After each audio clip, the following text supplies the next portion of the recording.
자, 오늘 86번째 대우리문답 강해. 자, 오늘은 135문을 통해서 지난주에 이어서 제6계명에서 요구된 의무를 살펴보도록 하겠습니다. 자, 우리 135문을 함께 읽겠습니다. 자, 시작. 제5명에서 요구된 의무는 무엇입니까?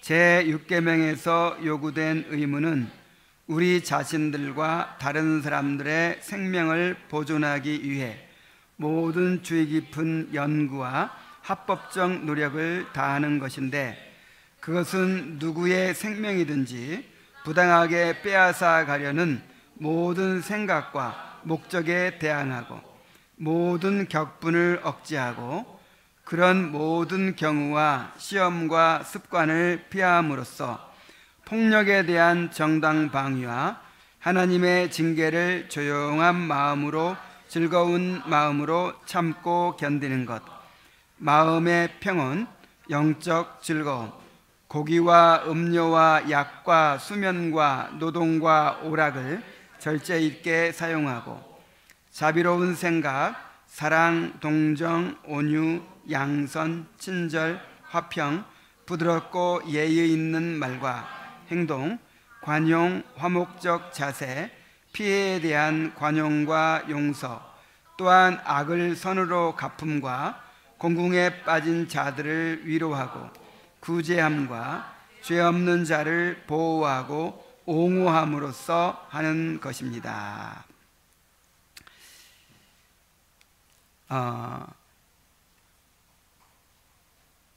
우리가 어떻게 살아가야 되는가 하는 것은 예수님이 기준이죠. 예수님처럼 살아가야 됩니다. 근데 구체적으로 예수님처럼 산다는 것이 무엇인지가 이 10계명 속에 제시되어 있는 거예요. 오늘 오전에 우리 자신이 얼마나 고집스럽고 완고한 사람들인지를 우리가 살펴보았는데, 아마 여러분 자신들도 살아가면서 느낄 거예요. 평생을 안 바뀌는 게 있죠. 평생을 안 고쳐지고 안 바뀌고 자기 하고 싶은 대로 하고 살아요. 우리는 그것이 강제에 의해서 병이 걸려서 담배를 끊을 수밖에 없다든지, 아니면 내가 이렇게 하면 뭐 아내가 집을 나가게 생겼다든지 하여간 뭔가 이렇게 정말 어쩔 수 없는 그런 상황에서는 바꿉니다. 그러나 그렇지 않으면 안 바꿔요. 그래서 내가 얼마나 이렇게 굽어져 있는가, 치우쳐져 있는가, 그걸 우리가 인정을 해야 돼요. 우리가 객관적인 존재입니까? 우리가 중립적인 상태에 있습니까? 이렇게 착각을 하고 살아요. 우리는 근데 한쪽으로 심하게 치우쳐 있어요. 여러분, 우리 자세도요, 뭔가 좀 틀어져 있대요.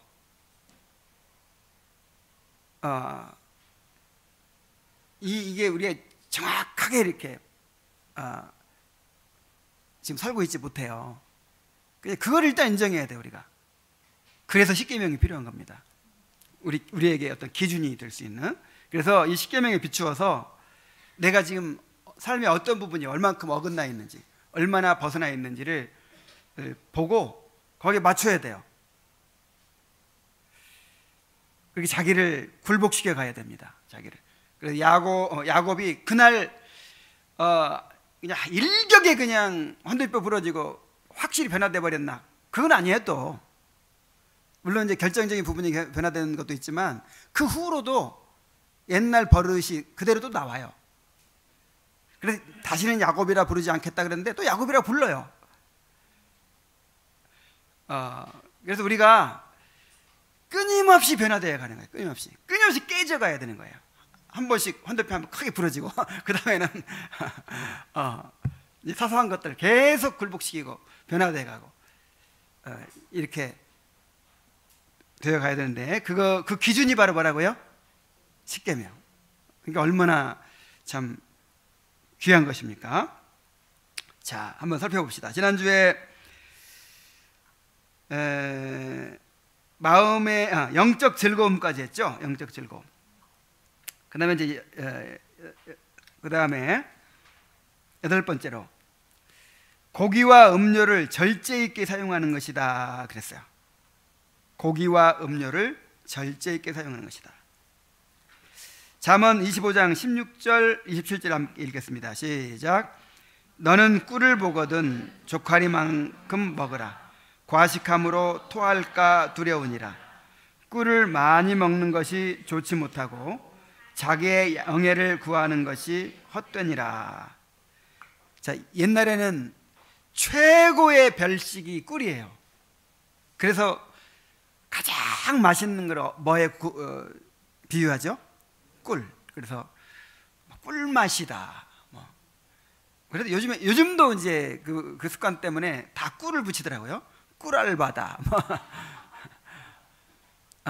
좋은 건 다 꿀이라는 말을 붙이죠. 그래 옛날에는요, 그 꿀 한번 먹어보고 싶어가지고, 와 정말 아버지 감춰놓은 그 옛날에 대두병에 이렇게 감춰놓잖아요.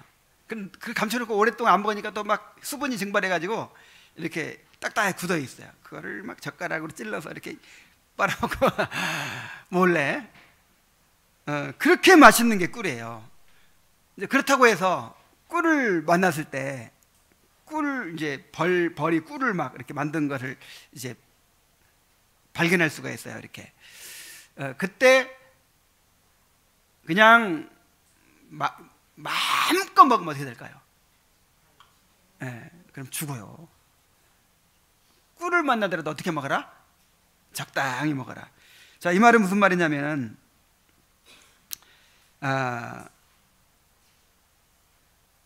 우리는 오늘날 너무나도 풍요로운 시대에 살고 있죠.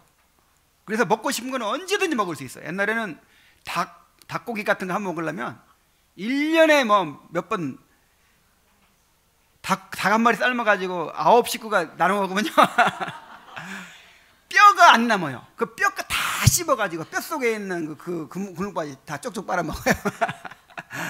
창자 이런 거 안 버려요. 싹 그 똥만 빼고 그거 다 먹어요. 그러니까 하나도 버릴 게 없는 거예요. 근데 요즘에는 툭 하면 통닭 시켜 먹을까? 그래가지고 얼마든지 먹을 수 있는 시대. 꿀은 먹기도 싫어 이제. 뭐든지 옛날에 우리 어렸을 때 그 꿈속에 그리던 그런 것들 지금은 우와 바나나는 아예 구경도 못하고요. 병원에 입원해야 귤은 먹을 수 있어요. 귤. 근데 지금은 산더미처럼 싸놓고 먹잖아요. 자, 그렇다고 해서 마음껏 먹으면 돼요, 안 돼요?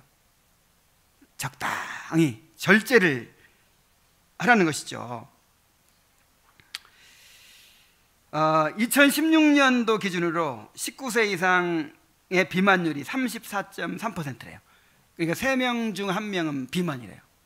이제 과체중이라는 거죠. 그러니까 지금은 못 먹어서 병이 아니라 너무 지나치게 많이 먹어서 병이에요.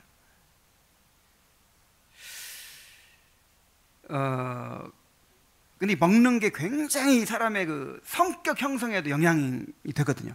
그러니까 탄수화물 중독이 되면 성질이 나빠진다 그러죠. 왜냐하면 탄수화물은 설탕이니까, 당이니까 금방 흡수가 되잖아요. 그러니까 먹으면 기분이 금방 좋아지는 거예요.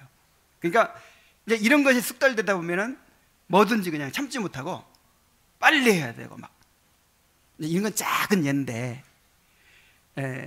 그래서 이게 단순히 먹는 문제만이 아니라 이것이 이제 건강 문제도 해당이 되고 또 우리의 그 성품, 뭐든지 그냥 무절제하게 막 이렇게 먹고 그냥 약 먹어서 살 빼고 막 이렇게 해가지고 이거 이제 지나치게 먹는 거를 성화와 관련시켜서 막 안식교에서 그렇게도 하지만 그거 뭐 전적으로 뭐 다 틀린 것도 아니에요. 또 먹는 거 절제하지 못하면서 뭘 절제하고 뭘 참고 하겠어요.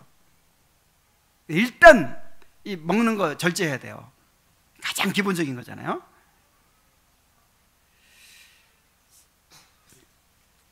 절제합시다. 자, 그래서 이렇게 우리가 너무 풍요롭게 살다 보니까 지나치게 먹는 것도 문제입니다. 그런데 또 반대로 마땅히 먹어야 되는 거를 또 안 먹어도 문제예요. 그런 경우가 있어요. 어떤 경우냐면 디모데전서 5장 23절에 보세요. 한번 읽겠습니다. 이제부터는 물만 마시지 말고 내 위장과 자주나는 병을 위하여서는 포도주를 조금씩 쓰라. 소아시아 지역에서는 이 물이 귀해요. 물이. 그리고 옛날에는 그 위생 상태도 안 좋기 때문에 이 물이 병균이 막 오염되어 있단 말이에요. 그래서 그 물을 그냥 먹다 보면은 이제 이렇게 배탈이 나기도 하고 이제 병이 걸리기도 쉽죠. 그래서 이 저개발 국가들 그 우물만 파주면요, 그 물 사정만 좋아도요 수명이 확 올라간대요. 그러니까 우리의 건강과 가장 직결되어 있는 게 물이라는 거예요. 그래서 그 지방에 이제 물 사정이 안 좋기 때문에 주로 포도주를 만들어서 포도를 많이 재배해서 포도주를 이렇게 저장해 두고 그거를 음료로 마셔요. 이제 식사 때도 마시고 이제 물을 타 가지고 좀 이렇게 연하게 해서 마시기도 하고 이렇게 하는데, 근데 이제 유대인들 중에는 정말 더 경건해지고자 하는 사람들이 있어요.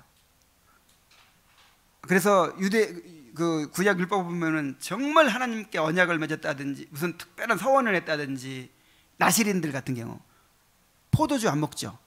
내가 포도주를 안 먹겠다 그렇게 하고 경건을 위해서 포도주를 금하는 경우가 있어요. 이제 디모데도 유대인이기 때문에 아마 더 경건해지려고 자기는 포도주를 안 먹겠다 이렇게 했던 것 같아요. 근데 이제 병은 골골 해요. 위장병이 있고 자주 나는 무슨 병이라 그래서 내 위장과 자주 나는 병을 위하여는 그랬잖아요. 근데 위장도 너무 안 좋고 자주 병 걸려. 그러면서 뭘 안 먹어요? 포도주는 안 먹어. 그러니까 바울 사도가 권면하기를 그러지 말고 이제 물만 마시지 말고 지금부터는 뭐도 마셔라? 포도주도 적당히 마셔. 취해서는 안 되겠지만 포도주도 음료로 마셔라. 자, 이렇게 말씀하고 계시는 거예요. 그래서 꼭 이런 이유가 아니더라도, 여러분 이런 이유 때문에 뭐 안 먹는 사람은 없죠? 이런 이유가 아니더라도 예를 들어서 뭐 정말 건강에 필요한데, 단백질이 정말 필요한데 나는 콩은 죽어도 안 먹어. 뭐 대신 다른 거 먹을 수 있으니까 뭐 별 큰 문제가 안 될 수도 있지만, 어쨌든 정말 그 적절하게 섭취해야 되는데 이렇게 안 먹어서 건강에 해가 되는 경우, 이것도 안 된단 말이에요. 그래서 고기와 음료를 절제 있게 사용하라 하는 말은 그거를 지나치게 욕심껏 먹어서도 안 되지만 정말 골고루 먹고 이렇게, 그래서 자기를 잘 돌봐야 되는데도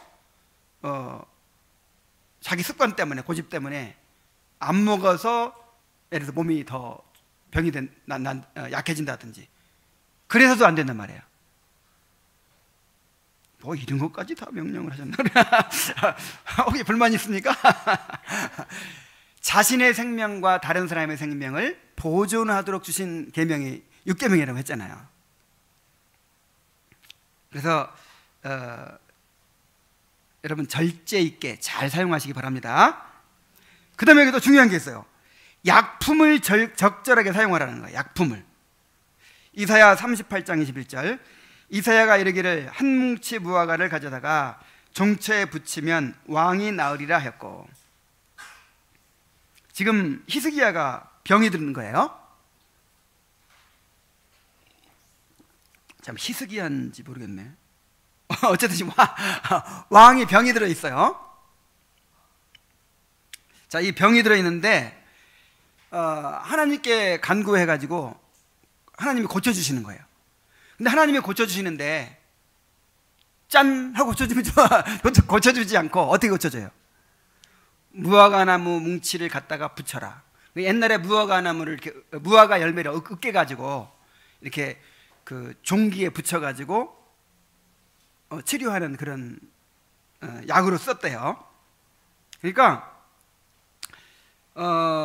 하나님의 능력으로 고쳐주시면서도 이렇게 약을 써서 고쳐주시는 경우도 있어요. 그래서 음식만이 아니라 약이나 의술도 우리의 생명을 보존하기 위해 주신 하나님의 선물입니다. 그래서 이것을 우리가 너무 과신하고 막 이제 의존해서도 안 되겠지만 우리의 건강을 위해서, 질병을 예방하고 치료하기 위해서 적절하게 사용하는 것도 의무라 이 말이에요. 병원에서 검사 정기적으로 받고 있습니까? 검사 나와도 에이 나는 안 가. 이거 육계명 어기는 거야.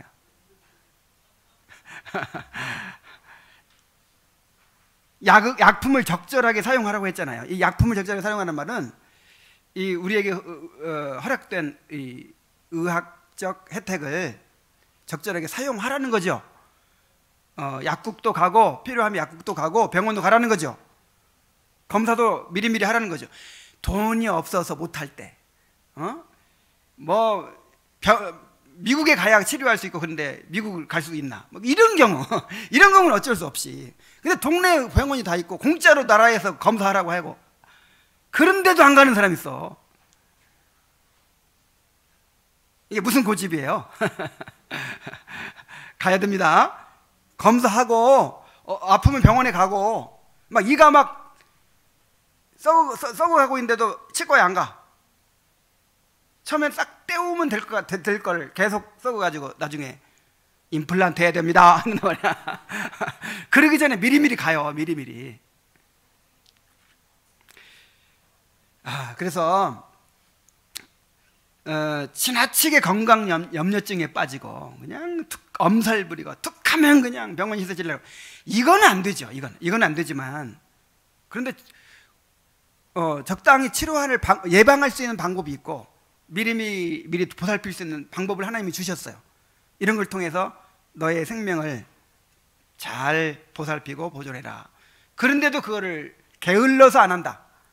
그거를 주사 맞기 싫어가지고 안 간다. 그러면 잘못된 것입니다. 적절하게 잘 사용하셔야 됩니다. 자, 그 다음에 이제 10번째로 수면과 노동과 오락을 절제 있게 사용하는 것입니다. 그랬어요. 시편 127편 2절에 보면 너희가 일찍 일어나고 늦게 누우며 수고의 떡을 먹으며 헛되도다. 그러므로 여호와께서는 그의 사랑하시는 자에게는 잠을 주시는도다. 그랬어요.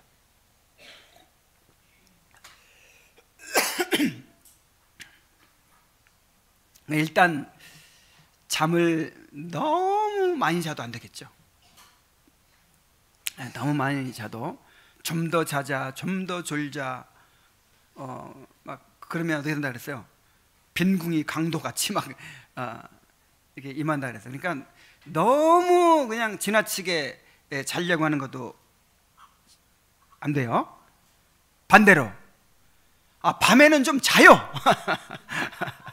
낮에는 일하고 밤에는 자야지. 꼭 12시가 넘어야 자려고 해. 나도 어제 12시 넘었잖아. 밤 시간 되면 이렇게 자기가 아깝죠. 막 그 시간에 막 음악도 듣고 싶고 텔레비도 보고 싶고 막 딴짓도 하고 싶고 뭐 특별히 뭐 하는 것도 없으면서 그냥 그러면서 그렇게 늦게 자요. 잠도 적절하게 자야 됩니다. 적절하게. 그래서 이제 우리가 특별히 막 주님의 일을 위해서 아니면 다른 사람을 돌아보고 막 힘써 주를 섬기기 위해서 잠을 못 자는 거, 이거는 칭찬받아야 돼요. 근데 그런 것도 아니면서 절제하지 못해서 안 자는 거, 이건 죄예요. 죄.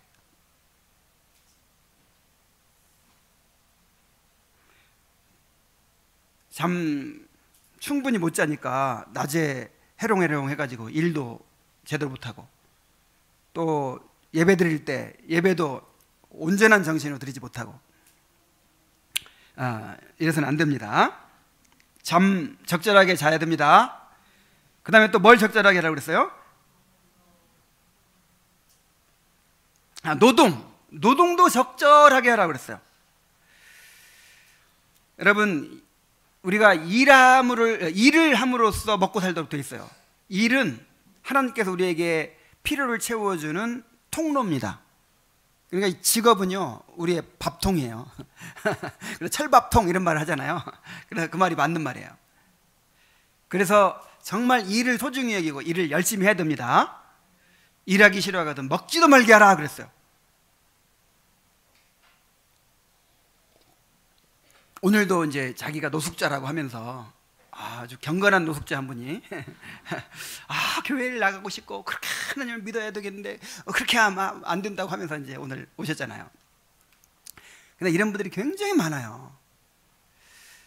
제가 이제 전에 한 40대 때, 그때는 막 열심히 막 있어가지고는 그런 노숙자들을 섬겨야겠다 그래가지고 어떤 목사님과 계속 이제 서울역에 나가가지고 그 노숙자들 막 이렇게 교제도 하고 뭘 사주기도 하고 막 상담을 하고 막 한참 그랬던 적이 있었어요. 근데 이분들이 하는 얘기가 이제 처음에 하루 이틀은 굉장히 그게 이제 뭐 어떤 계기를 통해서 이제 이렇게 서울역 와가지고 이제 벤치에 자고 막 이런 게 굉장히 막 힘들고 어렵고 빨리 집에 들어가야 되겠고 빨리 직장 가고 싶고 이렇게 막 그렇대요. 근데 그것이 한 일주일만 지나버리면요, 거기에 익숙해져 가지고 이제 집에 가기도 싫고 일자리가 생겨도 안 한대요.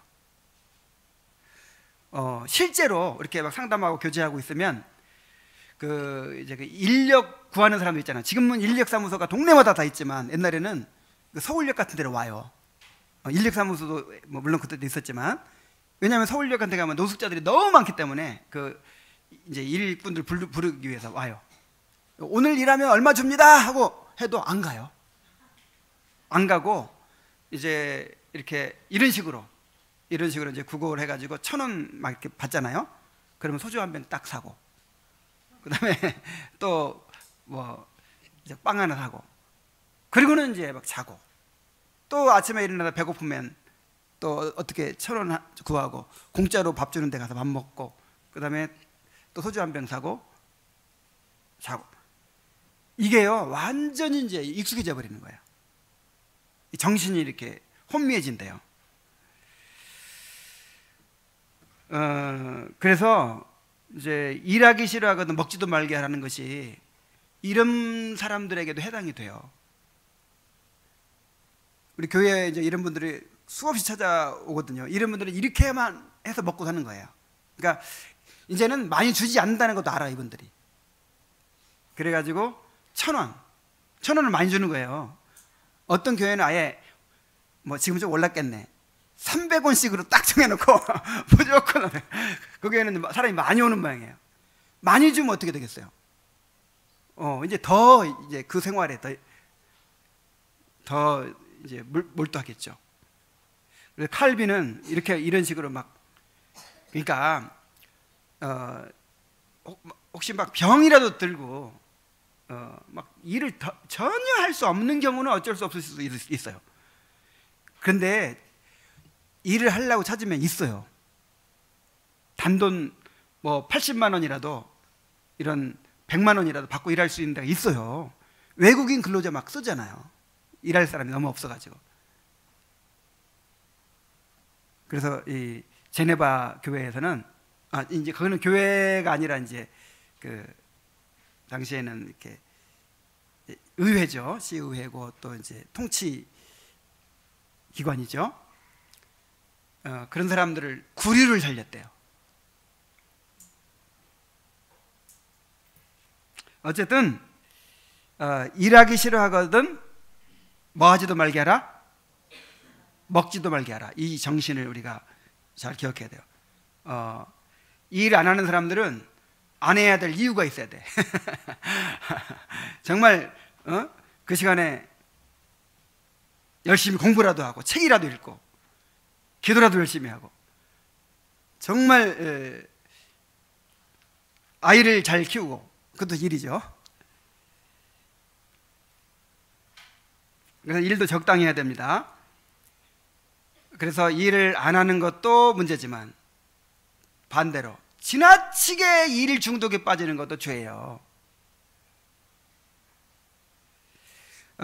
우리가 꼭 뭐 그냥 내 가족을 먹여 살리기 위해서 아니면 뭐 뭔가를 이루기 위해서 꼭 그래서만 그렇게 일 중독에 빠지는 것이 아니고 사람에게는 이제 이 뭔가 내가 이렇게 그것을 통해 돈을 벌든 아니면 그것을 어떤 것을 이루든 간에 어떤 성취감을 맛보고 내가 이렇게 만들었다라고 하는 이제 이런 만족을 얻기 위한 그렇게 일 중독이 있어요. 그래서 일 중독은 죄입니다.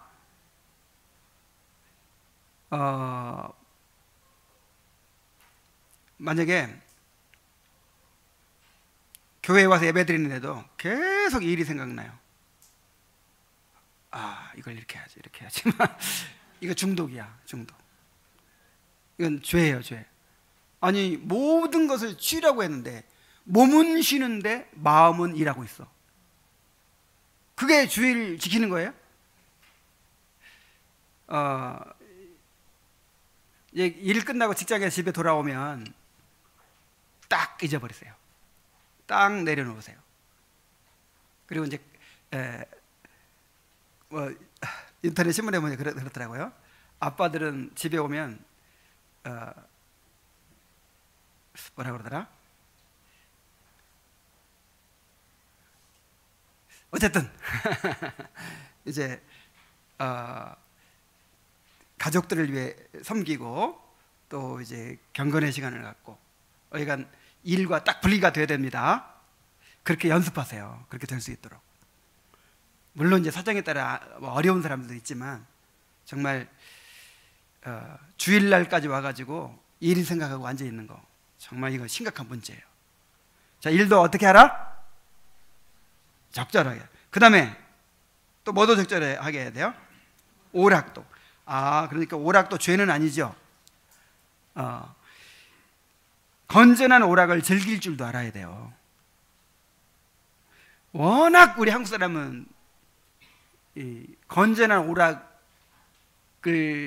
개발하지 못했어요. 그래서 오락하면 술 먹고 그냥 음주 가무밖에 없어. 음주 가무.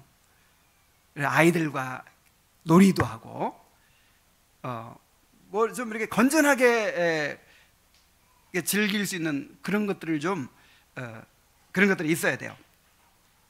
그래서 지나치게 오락에 빠져도 우리가 경건을 잃어버릴 수 있습니다. 그러나 또 적당히 오락을 또 즐길 수 있어야 되겠죠. 자, 그 다음에 전도서 5장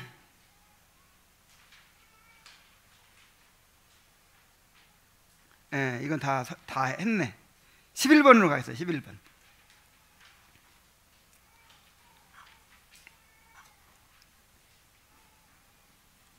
자비로운 생각, 사랑, 동정, 온유, 양선, 친절, 화평의 태도를 갖는 것입니다. 사무엘상 19장 4절 5절에 보면은 요나단이 그의 아버지 사울에게 다윗을 칭찬하여 이르되 원하건대 왕은 신하 다윗에게 범죄하지 마옵소서. 그는 왕께 득죄하지 아니하였고 그가 왕께 행한 일은 심히 선함이니이다. 그가 자기 생명을 아끼지 아니하고 블레셋 사람을 죽였고 여호와께서는 온 이스라엘을 위하여 큰 구원을 이루셨으므로 왕이 이를 보고 기뻐하셨거늘 어찌 까닭 없이 다윗을 죽여 무죄한 피를 흘려 범죄하려 하시나이까.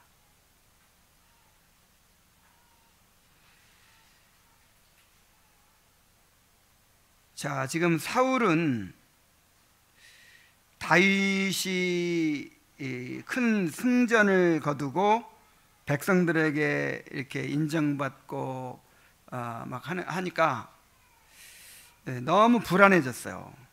그래서 다윗에 대하여 시기하고 미워하고 막 이렇게 죽이려고 하는 마음을 막 품었죠. 그래서 지금 요나단이 그 사울에게 말리고 있는 거예요. 자, 그래서 사울이 어떻게 됐나요?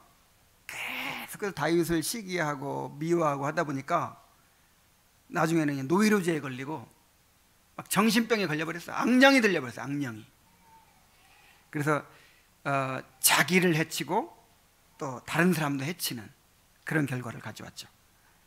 그래서 로마서 12장 10절에 보면은 사랑은 이웃에게 악을 행하지 아니하나니 그러므로 사랑은 율법의 완성이니라 그랬고, 누가복음 10장 33절로 44절에는 어떤 사마리아 사람은 여행하는 중 거기 이르러 그를 보고 불쌍히 여겨 가까이 가서 기름과 포도주를 그 상처에 붓고 싸매고 자기 짐승에 태워 주막으로 데리고 가서 돌보아 주니라 그랬죠. 이 선한 사마리아 사람 이야기죠. 그래서 무례하고 포악한 태도는 우리 자신과 이웃의 마음에 평화를 깨뜨리고 육체와 영혼에 해를 끼치게 하는 것입니다. 그러므로 우리 자신과 이웃을 위해서 자비로운 생각, 동정, 온유, 양선, 친절, 화평의 태도를 가져야 합니다. 그러니까 나 자신과 다른 사람의 생명을 보존하기 위해서 주의 깊은 연구와 합법적인 노력을 하는 것이 뭐도 포함되냐면 자비롭게 대하는 것, 친절하게 대하는 것도 포함이 되는 거예요. 이렇게 불친절하게 대하고 막 마음 상하게 하고 막 미워하고 막 그러면 나를 죽이고 다른 사람을 해치는 것이 되기 때문이죠. 자, 12번에 보면은 부드럽고 예의 있는 말과 행동을 하라 그랬어요. 베드로전 3장 8절로 11절 한번 읽어봅시다. 시작.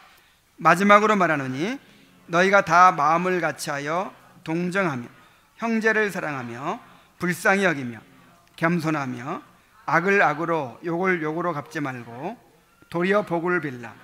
이를 위하여 너희가 부르심을 받았으니 이는 복을 이어받게 하려 하심이라. 그러므로 생명을 사랑하고 좋은 날 보기를 원하는 자는 혀를 금하여 악한 말을 그치며 그 입술로 거짓을 말하지 말고 악에서 떠나 선을 행하고 화평을 구하며 그것을 따르라. 우리는 복을 유업으로 받을 사람들이죠. 하늘의 영원한 복을 상속한 사람들인데, 다른 말로 하면 생명을 사랑하고 좋은 날 보기를 원하는 사람들이에요. 그러면 그것이 우리의 그 성품에서 드러나야 돼요. 우리의 그 다른 사람들 대하는 태도에서 그것이 드러나야 돼요. 정말 생명을 존중하기 때문에 부드럽고 예의 있는 말과 행동을 한단 말이에요. 아주 존중하고 정말 배려하고 이렇게 하는 것입니다. 잠언 15장 1절에 보면은 유순한 대답은 분노를 쉬게 하여도 과격한 말은 노를 격동하느니라 그랬죠. 말 한마디가, 이런 경우 많죠. 말 한마디 들은 것이 하루 종일 남아가지고, 아니면 낮에 들었던 말이 밤에 그 마음을 상처를 줘가지고 잠을 못 자요 막. 그래서 말 한마디가 분노를 쉬게 하기도 하고 분노를 막 일으키기도 하고, 말을 조심해야 되겠죠. 함부로 내뱉는 거, 이거는 칼이에요. 칼을 함부로 휘두르는 거랑 똑같아요. 잠언 12장 18절에 혹은 칼로 찌름같이 함부로 말하거니와 슬기로운 자의 혀는 양약 같으니라 그랬어요. 어떤 사람의 말은 늘 입에 칼을 막 이렇게 휘두르는 그런 입이 있어요. 그냥 이 사람 상처 주고 저 사람 상처 주고 기분 나쁘게 만들고 막 기죽이고 그냥 막 말하는 말마다 칼이 막 나와. 야, 이런 사람들은 살인자예요, 살인자. 그런데 어떤 사람은 그 입으로 슬기로운 자의 혀는 뭐 같으니라? 양약 같으니라. 아유, 뭔가 막 스트레스 받고 두려운데 한마디 딱 해주는데 그냥 마음이 사르르 편안해져요. 여러분, 그런 사람들 되시기 바랍니다. 참 말 한마디의 위력이 너무 커요. 정말 커요. 이제 그것을 잘 보여주는 예가 있는데, 여기 사사기 8장 1절로 3절에 에브라임 사람들의 기드온에게 이르되 내가 미디안과 싸우러 갈 때 우리를 부르지 아니하였으니 우리를 이같이 대접함은 어찌 됨이냐 하고 그가 크게 다투는지라. 기드온이 그들에게 이르되 내가 이제 행한 일이 너희가 한 것에 비교되겠느냐. 에브라임의 끝물 포도가 아비에셀의 만물 포도보다 낫지 아니하냐. 하나님이 미디안의 방백 오렙과 스엡을 너희 손에 넘겨주셨으니 내가 한 일이 어찌 능히 너희가 한 것에 비교되겠느냐 하니라. 기드온이 이 말을 하매 그때 그들의 노여움이 풀리니라 그랬어요. 이 에브라임 족속은 요셉 족속이죠. 말하자면 그 요셉의 두 아들 므낫세와 에브라임이 있는데, 이제 이 두 아들이 하나의 지파들이 다 됐어요. 므낫세 지파, 에브라임 지파. 근데 이제 에브라임이 차자인데 야곱이 이렇게 손을 어긋맞게서 에브라임의 머리에 오른손을 얹어서 축복을 했잖아요. 그래서 에브라임이 이스라엘에서 가장 큰 지파가 됐어요. 그래서 자존심이 굉장히 셉니다. 나중에 그 이제 이스라엘 나라가 북방 이스라엘과 남방 유다로 나뉘어졌을 때 북방 이스라엘을 뭐라고 부르냐면 에브라임이라고 불러요.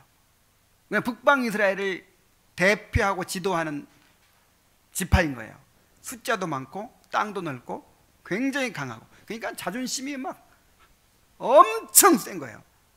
그래서 기드온이 300명의 용사로 이제 미디안군을 이렇게 무찌르고, 물론 300명의 용사로만 무찌른 게 아니죠.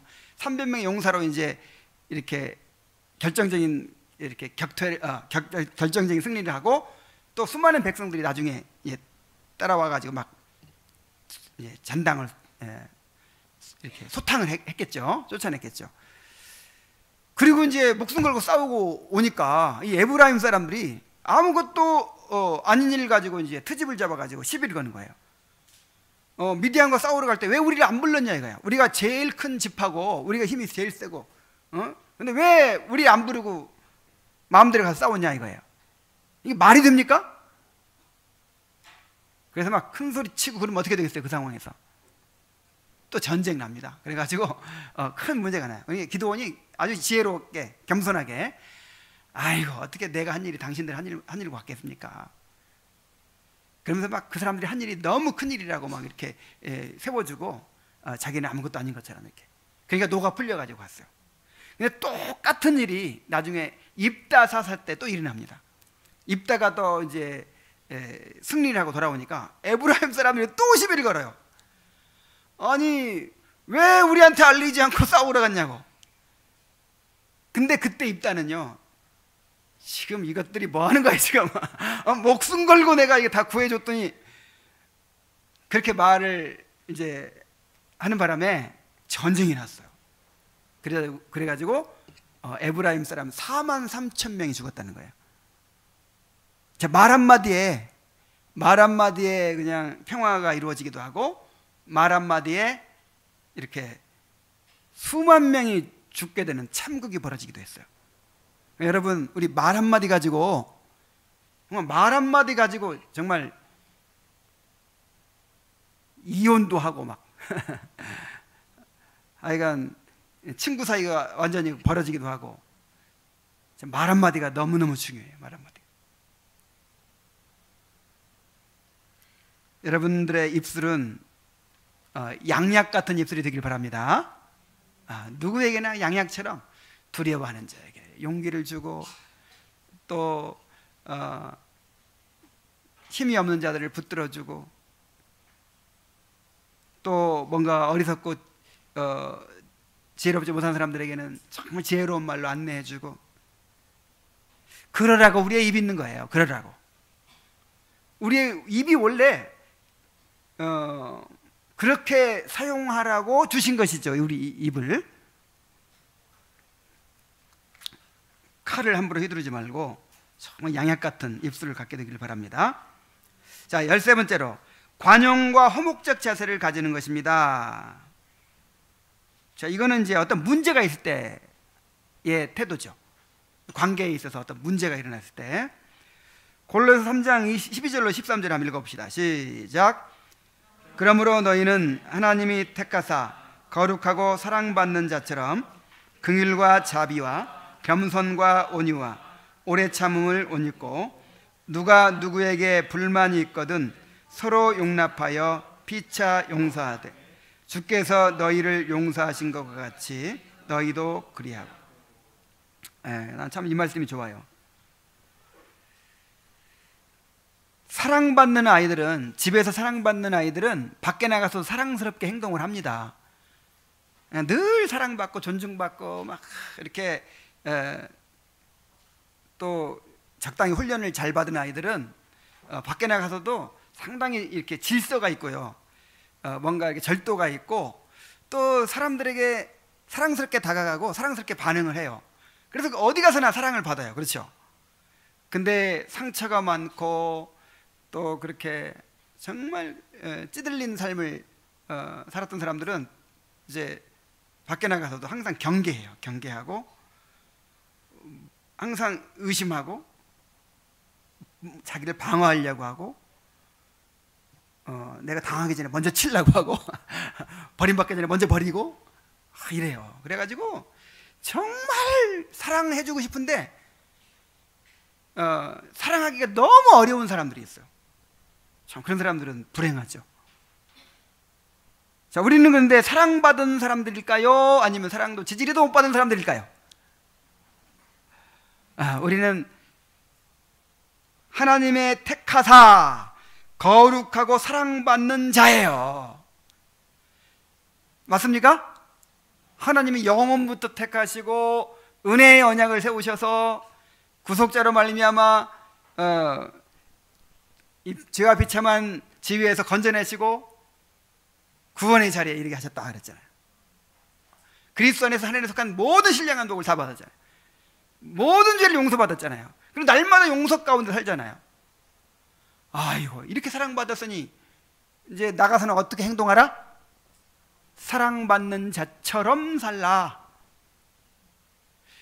뭔가 모자라 부족하고 그냥 찌들리고 사랑도 못 받고 맨날 상처만 받고 막 억울하게 눌리기만 하고 이런 사람들은, 이렇게 살았던 사람은 밖에 나가면 그냥 싸울 준비를 하고 사는 거예요. 막 여차하면 그냥 막 긴장 이빠이 막 싸울 준비를 하고 살아요. 근데 정말 사랑받은 아이들은 표가 납니다. 표가 나요. 야, 너 참 잘 자랐구나. 야, 너 좋은 가정에 잘 자랐구나. 우리가 그런 평을 들어야 돼요. 바깥에 나가면 너무 여유가 있어. 뭐 흔들리지 않아. 너무 아량이 있어요. 배려가 있어요. 그냥 초조하고 긴장하지 않고 뭔가 여유가 있어가지고 다른 사람들의 사정을 돌아봐요. 표가 나겠죠. 와, 이 사람 뭔가 있네. 자, 그렇게 살라는 거예요. 야고보서 3장 17절 또 읽습니다. 시작.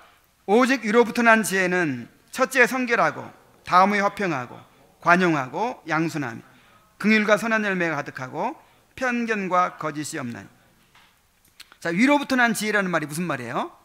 여기서 지혜는 그냥 쉬운 말로 신앙이라고 생각합니다. 신앙. 그러니까 자기들이 신앙 좋다고 그렇게 막 자랑을 하는 거예요. 자기들이 신앙 좋다고. 성경 성경 지식을 많이 안다고 신앙 좋다고 자랑을 하는 거예요. 근데 정말 위로부터 난 참된 신앙이라면 그 어떻게 나타나야 된다? 첫째 성결하고, 다음에 화평하고 관용하고 양순하고 긍휼과 선한 열매가 가득하고, 또 편견과 거짓이 없어. 편견이 없어. 이 꼬인 사람들은요 꼭 꼬이게 바라봐요. 이렇게. 그렇죠?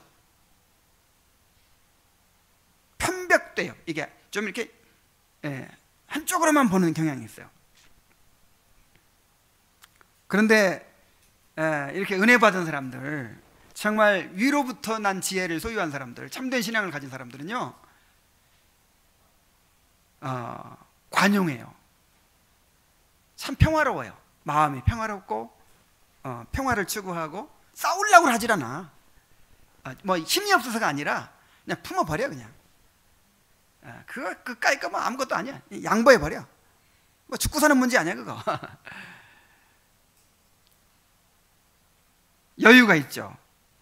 그 은혜에서 나오죠. 그 여유는 관용해요. 너그럽게 받아들이고 품고 용서하고. 자, 이것이 이렇게 관용과 화목적 자세를 가지는 것이 정말 우리 자신과 다른 사람의 생명을 존중하고 보존하는 것이 된다 이 말이에요.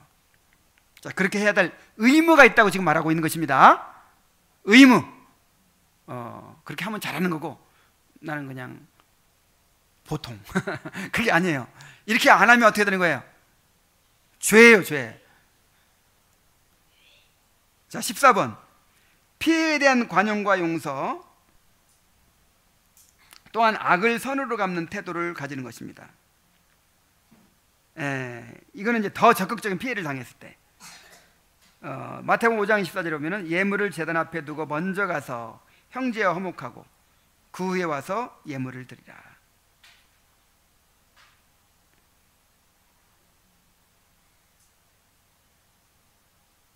에베소 4장 32절 2절 32절.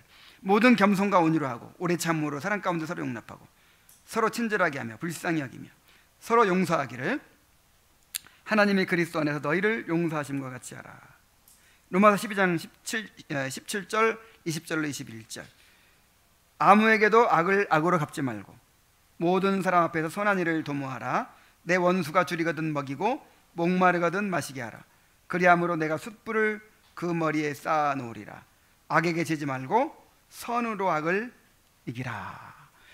야, 용서하는 데서 끝나는 것이 아니라 선으로 악을 이기라는 거예요. 원수를 안 갚는 걸로 끝나는 게 아니라 원수를 목마를 때 물을 주고 굶주릴 때 밥을 주라는 거예요. 자, 이것이 하나님의 자녀라는 증거라고 주님께서 말씀하셨어요.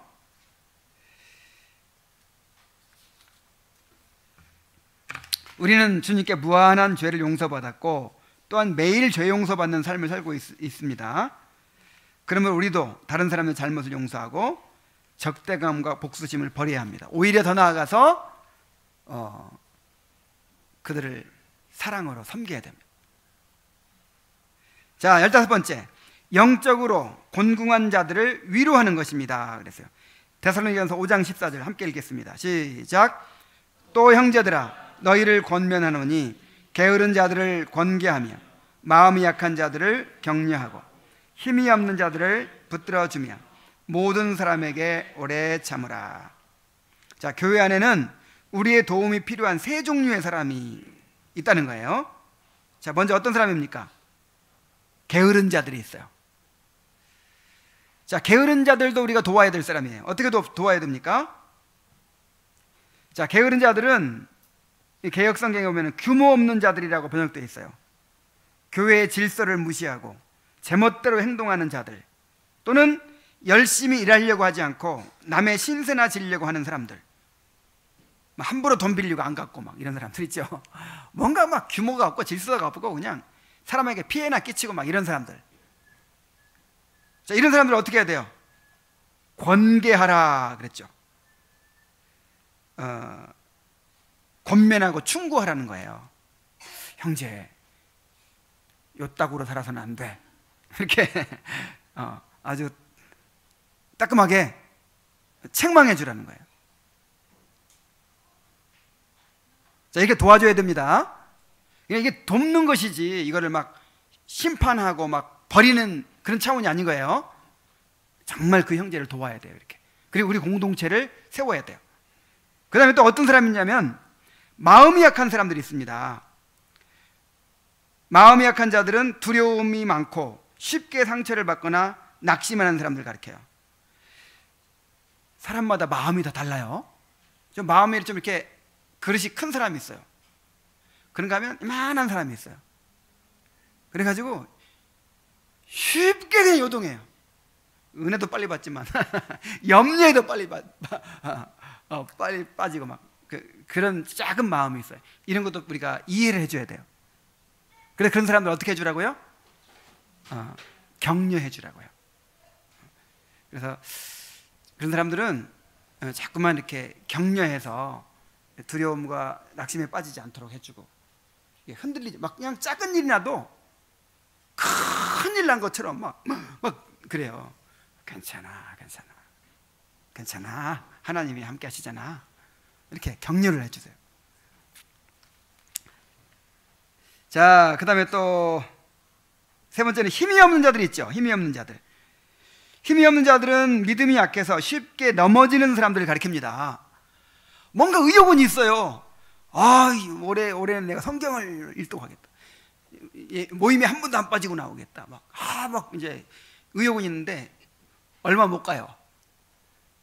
자기 스스로 나가야 되는데 하면서 못 나가요.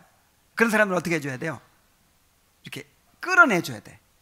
이렇게 손을 잡아 일으켜줘야 돼. 그래서 우리가 있는 겁니다.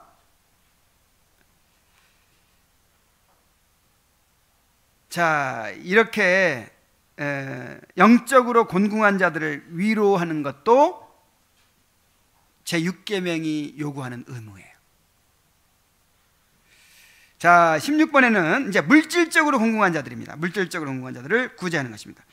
욥기서 31장 19절로 20절에 보면은 만일 내가 사람의 의복이 없이 죽어가는 것이나 가난한 자가 덮을 것이 없는 것을 못 본 채 했다면, 만일 나의 양털로 그의 몸을 따뜻하게 입혀서 그의 허리가 나를 위하여 복을 빌게 하지 아니하였다면, 자, 욥이 자신의 경건에 대하여 증거하는 내용이죠.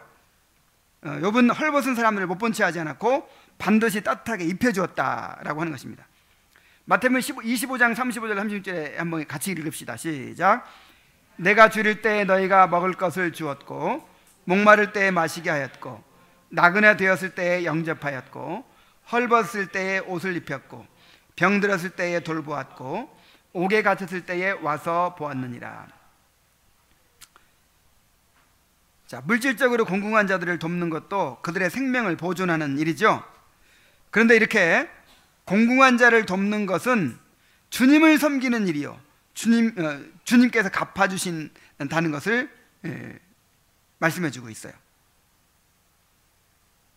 주님이 나중에 오셔가지고, 야, 너 내가 줄일 때 먹여줬지? 내가 헐벗을 때 입혀줬지? 내가 감옥에 갇혔을 때 찾아봐줬지? 고맙다. 이게 의인들이라는 거야. 이게 우리가 언제 그랬습니까? 공동체 안에서 정말 보잘것없고 아무도 몰라주던 사람, 그 사람한테 한 것이 바로 나한테 한 거야.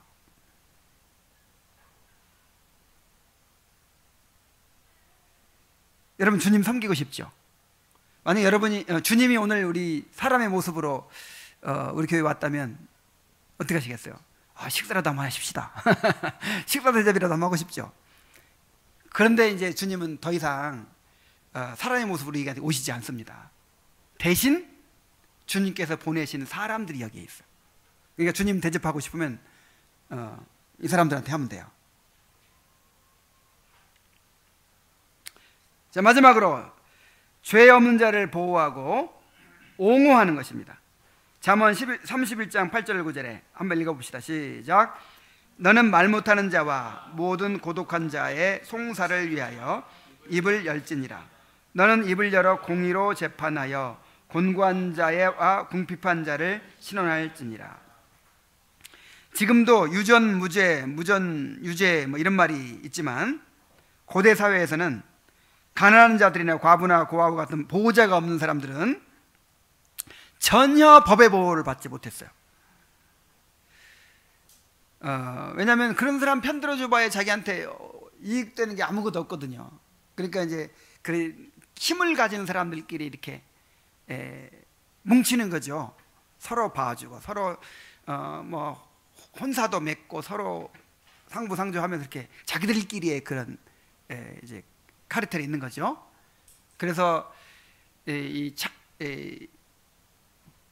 가난한 자들은 점점 소외되고 점점 이제 보호를 받지 못하는 그런 상황으로 내몰리는데, 그래서 하나님은 이런 사람들이 억울한 일을 당하지 않도록 이런 사람들의 편이 되어주라고 하셨어요. 그래서 우리는 정말 약자의 편에 서야 됩니다. 약자의 편에서. 내 일이 아니라고 무관심할 것이 아니라 가난하고 힘없는 사람들이 불의한 일을 당하지 않도록 그들의 편에 서서 도와줘야 돼요. 자, 이러한 의무들이 우리에게 있습니다. 이 6계명에서 요구하는 의무들을 잘 깨닫고 그 의무들에 순종하는 성도들이 되기를 바랍니다. 기도하겠습니다. 하나님 아버지, 우리는 우리의 삶이 얼마나 어긋나 있는지, 얼마나 바른 길에서 벗어나 있는지 잘 느끼지 못할 때가 많습니다. 그래서 하나님께서 우리에게 이 율법을 주셨는 줄로 믿습니다. 아버지 하나님, 우리가 율법을 사랑하게 하시고 주님의 계명들을 가까이 하게 하여 주옵소서. 그리하여 늘 이 계명에 자신을 비추어서 참으로 우리 자신의 위치를 깨닫고 하나님께로 돌이키게 될 수 있도록 인도하여 주시옵소서. 제 6계명에서 말하고 있는 이 의무들을 우리가 항상 기억하고 잘 순종하는 그런 성도들이 되게 하여 주옵소서. 예수님의 이름으로 기도하옵나이다. 아멘.